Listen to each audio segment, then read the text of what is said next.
ओम प्रणाम। सप्रेम जय जीव भगवत स्वरूप दिव्यात्मन। आज गोटे गुरुत्वपूर्ण वीडियो हो जाउछि जार शीर्षक आपण माने जानि सारिथिबे जे कि संसार मध्ये जेते जन समस्त हृदय भगवान। एही जो विषय वस्तु रही यार मूल उद्देश्य होछि ए विषय वस्तु को आधार करी आम्भे माने आज जानिबा जे ए संसार रे सर्वश्रेष्ठ किए। कारण जीव भितरे बा प्राणी भितरे मनुष्य होछि श्रेष्ठ। तेणु ए प्राणी श्रेष्ठ मनुष्य भितरे किए उत्तम बा सर्वश्रेष्ठ किए मध्यम किए अधम एही विचार रे केउ गुण को आधार करी से माने उत्तम मध्यम अधम होमती बा प्राकृत होमती ताहा जी ए वीडियो माध्यम जानिबा। तेणु यार प्रमाण आमे आपणकर भागवतरु नवा आज्ञा। कारण भागवत रे यार विधिवत भाव रे प्रमाण देइछन्ते प्रकृत रे उत्तम भक्त किए मध्यम भक्त किए बा प्राकृत भक्त किए। तेणु आसंतु जानिबा भागवतंकर सही महत्ववाणी। भागवत कहले संसार मध्ये जेते जन समस्त हृदय भगवान ए भावे दृढ़ जार मन से प्राणी भक्त उत्तम। तेणु प्रकृत रे सर्वश्रेष्ठ भक्त किए आज्ञा बा संसार रे सबुठारु श्रेष्ठ व्यक्ति किए आज्ञा। प्रकृत रे जो मनुष्यर ए जीवे रे जीव ही सर्वश्रेष्ठ माने ए जीव ही से भगवानंकर स्वरूप। ए जीव व्यतीत भगवान और अन्य कौनसी रूप को से ग्रहण करे नाही बा एही जीव जीव ही से ईश्वर बोली की विचार करे दृढ़ता सहित मानि निए से ज्ञान रे जो व्यक्ति दृढ़भूत होइछन्ति दृढ़ता आनिछन्ति से निजको भगवान ठारू अलगा भावन्ति नाही बा आपणकर निजे ही से ईश्वर तत्व निजे ही परमात्मा तत्व बा जीवे मात्रे के ही परमात्मा तत्व बोली विचार करती अनुभव करती दृढ़ता सहित जीवन यापन करती से ही प्रकृत में उत्तम भक्त बा ज्ञानी बा आत्मज्ञानी आज्ञा। तेणु उत्तम भक्त न कहीकि आम आत्मज्ञानी कहीपर यह विशेष आपणकर विशेष भाव में आदृत हो। प्रकृत में आत्मज्ञान ही ता हृदय रे गोटे दृढ़ भाव थाए ये जीव ही से शिव रूप से भगवान तत्व। तेणु भागवत कहले संसार मध्ये जेते जन समस्त हृदय भगवान ए भावे दृढ़ जार मन से प्राणी भक्त उत्तम। तेणु से बहिर्मुखी हुए ना आज्ञा से ज्ञान रे भ्रमित हुए ना से गोटे ज्ञान को आधार करी ता जीवन यात्रा आरंभ करे। तेणु एवं से ज्ञानी कौन करे केबे हे नुहे ज्ञान भ्रम से प्राणी नारायण सम।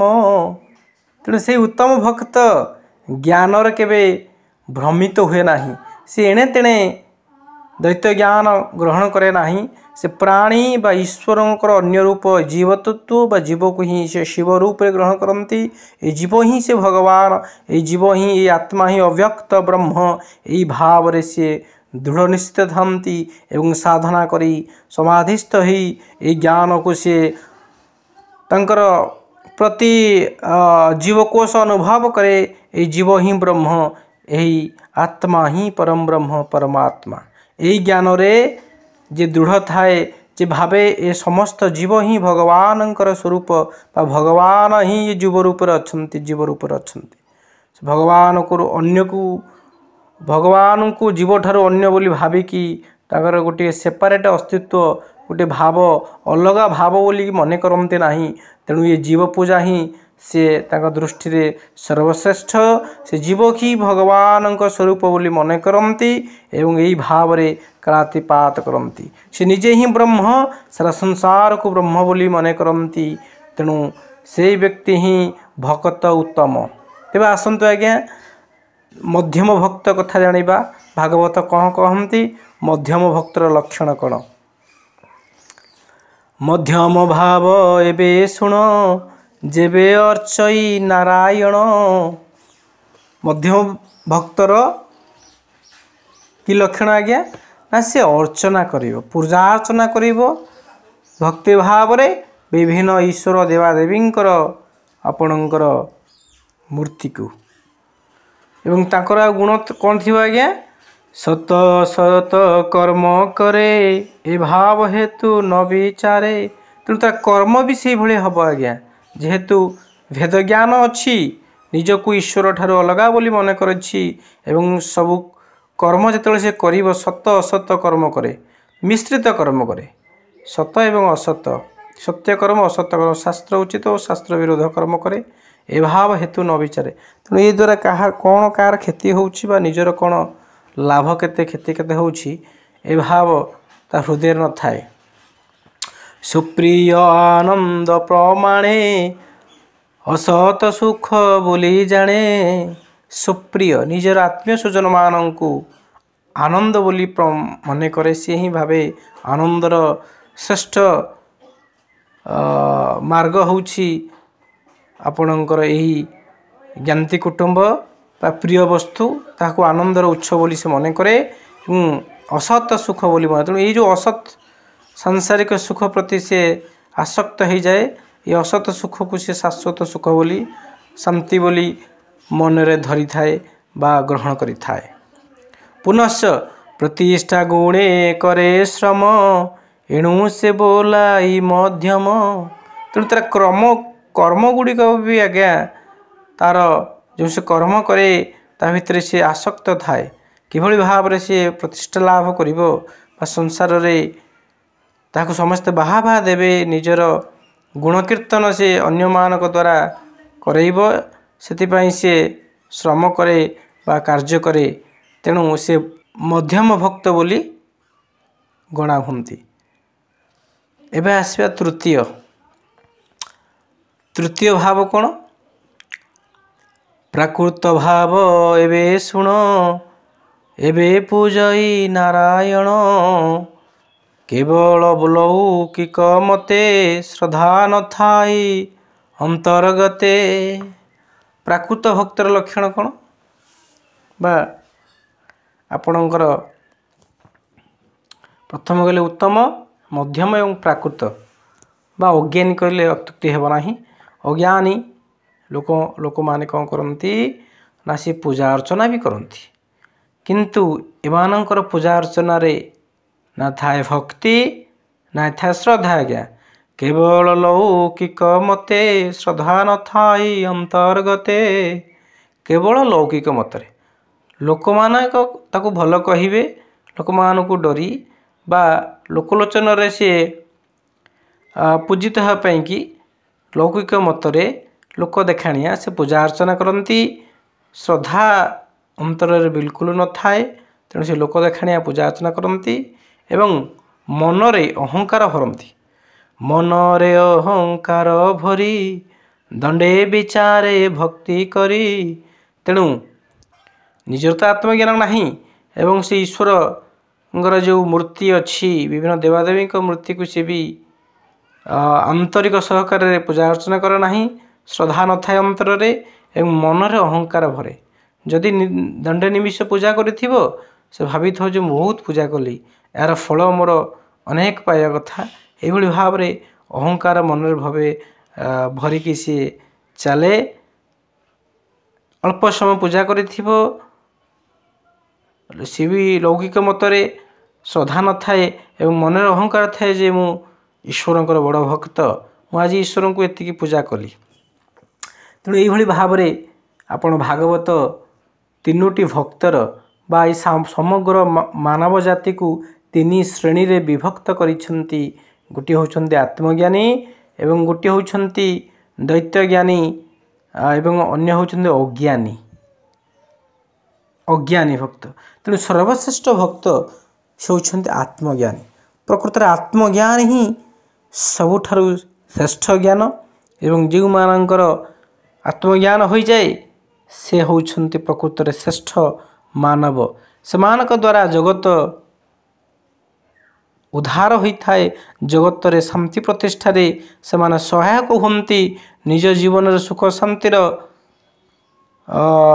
ଶାନ୍ତି ପ୍ରାପ୍ତ କରନ୍ତି ଏବଂ ଅନ୍ୟମାନଙ୍କ ଜୀବନରେ ସୁଖ ଶାନ୍ତିର ବ୍ୟବସ୍ଥା କରନ୍ତି ନିଜର ଜ୍ଞାନ ମାଧ୍ୟମରେ, ନିଜର ଉପଦେଶ ମାଧ୍ୟମରେ। ତେଣୁ ଯଥାର୍ଥରେ ଭାଗବତ କହିଲେ ସଂସାର ମଧ୍ୟରେ ଯେତେ ଜନ ସମସ୍ତ ହୃଦେ ଭଗବାନ ଏଭାବେ ଦୃଢ଼ ଯାର ମନ ସେ ପ୍ରାଣୀ ଭକ୍ତ ଉତ୍ତମ। সকল জীবে ସମବୁଦ୍ଧି ଉତ୍ତମ ଭାବ ଏ ପ୍ରସିଦ୍ଧି। ତେଣୁ ସେଇ ବ୍ୟକ୍ତି ହିଁ ଶ୍ରେଷ୍ଠ, କାରଣ ସିଏ ନିଜକୁ ବ୍ରହ୍ମ ବୋଲି ମନେ କରନ୍ତି। ତତ୍ସହିତ ସମସ୍ତ ଜୀବକୁ ବ୍ରହ୍ମ ରୂପରେ ଦର୍ଶନ କରନ୍ତି। ସେମାନଙ୍କର ସମବୁଦ୍ଧି ଥାଏ, ବିବେକ ଥାଏ ଏବଂ ସତ୍ୟ ଶାନ୍ତି ଦୟା କ୍ଷମା ତାଙ୍କ ହୃଦୟରେ ଥାଏ। ସେ ହେଉଛନ୍ତି ଭକ୍ତ ଉତ୍ତମ ବା ଆପଣଙ୍କର ସର୍ବଶ୍ରେଷ୍ଠ ପ୍ରାଣୀ ବା ମାନବ ସମାଜ ଭିତରେ ବା ଜୀବ ସମୁଦାୟ ଭିତରେ ସେଇ ବ୍ୟକ୍ତି ସେଇ ପ୍ରାଣୀ ହିଁ ଶ୍ରେଷ୍ଠ, ଯିଏ ସମସ୍ତଙ୍କ ହୃଦୟରେ ଈଶ୍ୱରକୁ ଦର୍ଶନ କରନ୍ତି ବା ସେ ଈଶ୍ୱର ହିଁ ସେ ନିଜେ ଏବଂ ସମସ୍ତଙ୍କୁ ସେ ବ୍ରହ୍ମ ଜ୍ଞାନ କରନ୍ତି। ନିଜେ ହିଁ ବ୍ରହ୍ମ ଏବଂ ଅନ୍ୟମାନଙ୍କୁ ବ୍ରହ୍ମ ଜ୍ଞାନ କରନ୍ତି। ତେଣୁକରି ବେଦ କହିଲେ ଅହଂ ବ୍ରହ୍ମାସ୍ମି, ମୁଁ ହିଁ ବ୍ରହ୍ମ ଅଟେ। ତତ୍ତ୍ୱମସି, ତୁମ ହିଁ ସେଇ ବ୍ରହ୍ମ। ଅୟମ୍ ଆତ୍ମା ବ୍ରହ୍ମ, ଏଇ ଆତ୍ମା ହିଁ ବ୍ରହ୍ମ। ତେଣୁ ଏହି ଭାବରେ ଯେଉଁ ବ୍ୟକ୍ତି ସାଧନା କରିକି ଆତ୍ମଜ୍ଞାନ ଲାଭ କରିକି ଅନୁଭବ ସିଦ୍ଧ ହୁଅନ୍ତି ସେ ହିଁ ସଂସାରରେ ସର୍ବଶ୍ରେଷ୍ଠ ପ୍ରାଣୀ ଏବଂ ସେ ନିଜ ଭିତରୁ ଅହଙ୍କାର ଦୂରୀଭୂତ କରନ୍ତି, ଅଜ୍ଞାନ ଦୂରୀଭୂତ କରନ୍ତି। କେବେ ସେ ଭ୍ରମଜାଲରେ ପଡ଼ନ୍ତି ନାହିଁ। ସେ ହିଁ ପ୍ରକୃତରେ ଭଗବାନ ନାରାୟଣ ବା ବିଷ୍ଣୁ ବା ଆପଣଙ୍କର ବ୍ରହ୍ମ। ତେଣୁ ଭାଗବତ କହିଲେ କେବେ ନୁହେଁ ଜ୍ଞାନ ଭ୍ରମ ସେ ପ୍ରାଣୀ ନାରାୟଣ ସମ। ତେଣୁ ଜ୍ଞାନରେ ସେ କେବେ ଭ୍ରମିତ ହୁଏ ନାହିଁ ବା ଅଜ୍ଞାନରେ ସେ କେବେ ଭ୍ରମିତ ହୁଏ ନାହିଁ। ସେ ଜ୍ଞାନରେ ଦୃଢ଼ତା ଥାଏ ଯେ କି ଜୀବ ହିଁ ସେ ଶିବ ସ୍ୱରୂପ, ଜୀବ ହିଁ ଭଗବାନ, ଜୀବ ହିଁ ଈଶ୍ୱର, ଜୀବ ହିଁ ଭଗବାନ। ସଂସାର ମଧ୍ୟରେ ଯେତେ ଜନ ଅଛନ୍ତି ସମସ୍ତଙ୍କ ହୃଦୟରେ ସେ ଈଶ୍ୱର ତତ୍ତ୍ୱ ଅଛନ୍ତି ଏବଂ ସେ ଈଶ୍ୱର ଏ ଜୀବଠାରୁ ଆତ୍ମାଠାରୁ ଅଲଗା ନୁହେଁ। ତା ଭିତରେ ଦ୍ୱୈତ ଜ୍ଞାନ ନଥାଏ, ସେ ଅଦ୍ୱୈତ ଜ୍ଞାନରେ ଦୃଢ଼ୀଭୂତ ଥାଏ। ସେ ନିଜକୁ ଆତ୍ମା ବା ବ୍ରହ୍ମ ଈଶ୍ୱର ମନେକରି ଅନ୍ୟକୁ ସେଇ ଦୃଷ୍ଟିରେ ଦେଖନ୍ତି ବା ସେଇ ଦୃଷ୍ଟିରେ ବିଚାର କରନ୍ତି। ତେଣୁ ଏହି ବ୍ୟକ୍ତି ବିଶେଷ ସଂସାରରେ ସର୍ବଶ୍ରେଷ୍ଠ, କାରଣ ସିଏ ଅନ୍ୟ ପାଇଁ କ୍ଷତିକାରକ ହୁଅନ୍ତିନି ତଥା ନିଜ ପାଇଁ ବି ସେ ଆପଣଙ୍କର କ୍ଷତିକାରକ ନୁହନ୍ତି। ତାଙ୍କ ଭିତରେ କୌଣସି ସନ୍ଦେହ ନଥାଏ, କୌଣସି ଶଙ୍କା ନଥାଏ, କୌଣସି ଦୁବିଧା ନଥାଏ ଯେ କି ସେ ବ୍ରହ୍ମ ନୁହନ୍ତି ବୋଲିକି। ସେ ନିଜେ ସ୍ୱୟଂ ସାଧନା କରିକି ତୁରୀୟ ଅବସ୍ଥାରେ ବା ଆପଣଙ୍କର ଯୋଗର ଚତୁର୍ଥ ଅବସ୍ଥାରେ ଜାଗ୍ରତ ସ୍ୱପ୍ନ ସୁଷୁପ୍ତି ତୁରୀୟ ଅବସ୍ଥାରେ ନିଜର ସେଇ ବ୍ରହ୍ମ ସ୍ୱରୂପକୁ ଦର୍ଶନ କରି ତାର ଅନୁଭବ କରି ସେ ସଂସାରକୁ ସମସ୍ତ ପ୍ରାଣୀମାନଙ୍କୁ ସେଇ ବ୍ରହ୍ମ ସ୍ୱରୂପ ଜ୍ଞାନ କରି ସେଇ ବ୍ରହ୍ମ ଭାବରେ ସମସ୍ତକୁ ସମ୍ମାନ ଦିଅନ୍ତି। ତେଣୁ ଆସନ୍ତୁ ପ୍ରକୃତରେ ସଂସାରିକ ଜନମାନସରେ ଯେଉଁମାନେ ସର୍ବଶ୍ରେଷ୍ଠ, ଯେଉଁ ଶ୍ରେଣୀକୁ ସର୍ବଶ୍ରେଷ୍ଠ କୁହାଯାଇଛି, ଉତ୍ତମ ଭକ୍ତ ବୋଲି କୁହାଯାଇଛି, ସେଇ ଉତ୍ତମ ଭକ୍ତକୁ ଲକ୍ଷଣକୁ ନିଜ ହୃଦୟରେ ଧାରଣ କରି ବା ସେଇ ଉତ୍ତମ ଭକ୍ତ କିପରି ହୋଇପାରିବା ସେଥିପ୍ରତି ପ୍ରଚେଷ୍ଟା କରିବା ଏବଂ ଉତ୍ତମ ଭକ୍ତର ଲକ୍ଷଣ ଯୋଗ ସାଧନ କରି ତୁରୀୟାବସ୍ଥାରେ ସେ ଆତ୍ମଦର୍ଶନ ଲାଭ କରି ବା ସ୍ୱରୂପ ଅନୁଭବ କରି ସ୍ୱରୂପସ୍ଥ ହେଇ ଆମେ ଉତ୍ତମ ଭକ୍ତ ଶ୍ରେଣୀଭୁକ୍ତ ହେବା, ଯାହାଫଳରେ କି ମାନବ ଜୀବନ ସାର୍ଥକ ହେବ, ସଫଳୀକୃତ ହେବ।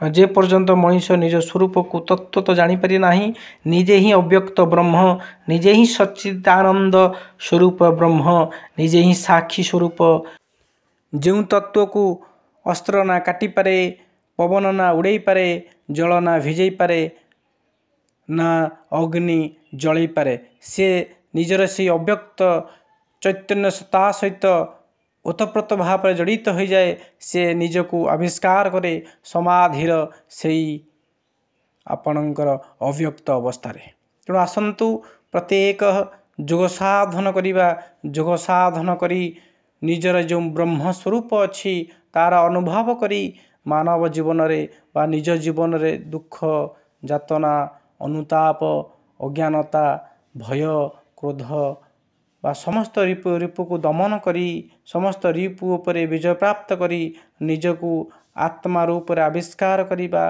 निजर स्वरूप रे स्थित होई मानव जीवन को सफल करिबा। एति कही मु आपण मान समस्तंकर सर्वांगीन उन्नति कामना करी माने के विश्राम दउछि। सप्रे जय जीव।